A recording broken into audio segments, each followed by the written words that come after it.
एक आंब्याचं झाड आहे. आता नर्सरीवाल्यानं कोणतं झाड म्हणून दिलं, केशर म्हणून दिलं होतं. परंतु 4 महिने होऊन गेले तरी त्या आंब्याला अजून पाड लागलं नाही. असलं कसलं खतरनाक झाड दिसायले मला तर नवीनच वाटायले. बघा हे झाड आहे.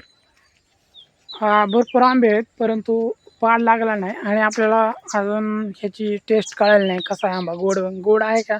गोड असला तर बरं आहे, परंतु झाडाला पाड लागलेला चांगला आहे. पण ह्या आंब्याला झाडाला पाड लागत नाही असं वाटायले. कारण की 12 महिने बिठवलं तर ते झाडाला तसे आंबेच राहणार आहेत ना. पिवळे पडलेत परंतु पाड लागला नाही आंब्याच्या झाडाला. झाडाला पाड लागला पाहिजे.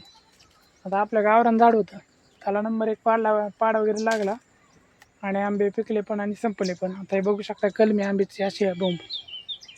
आंब्याचं झाड आहे 750 रुपयाचं. त्याच्यात पण 2 वर्ष झाडाला आंबे लागले नाही, 3ऱ्या वर्षी आंबे लागले. परंतु आंबे लागले तर पाडच नाही.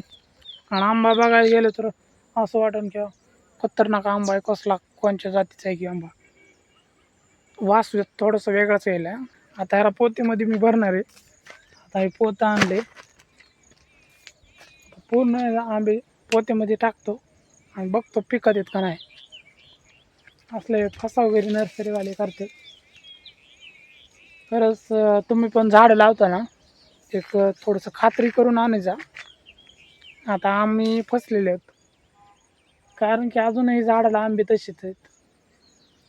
लोकांचे केशर लागले पण आणि उतरले पण, त्यांचे पार पण झाले. आता आमचे अजूनही झाडालाच आंबे. तर फायनली आता आंबे घेतलेले उतरून बघू शकता, एक अर्धा कट्टा भरलेला आहे आणि आंबा भरपूर मोठा आहे. हे बघा, आंबा मोठा आहे परंतु आंब्याला झाडाला पाड लागायला पाहिजे. आता हे केशर मला काय वाटत नाही, केशरच्या वेगळं दिसायला. बघू तरी पण कमेंटमध्ये कळवा हे आंब्याची व्हरायटी कोणची.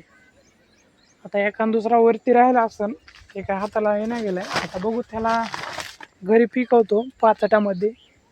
पिकला तर ठीक आहे, कसलं लागतं ते पण तुम्हाला नंतर सांगतो. तर कधी बी चांगल्या नर्सरीमधून आंबे घेण्याचा प्रयत्न करा, आंब्याची झाडं. आता आमच्या जवळचीच म्हणजे आंबेजोगाईचीच नर्सरी होती, त्या नर्सरीमधनं हे झाडं घेतलेले आहेत. तर थोडंसं फसवलेलं आहे नर्सरीवाल्यानं, कारण की केशरचं झाड बनवून दिलेलं आहे आणि केशर मला काही वाटत नाही आणि पाड पण लागायला गेला याला लवकर. तर तुम्हीच कळवा कमेंटमध्ये की कोणचं व्हरायटीचं आहे आंब्याचं झाड.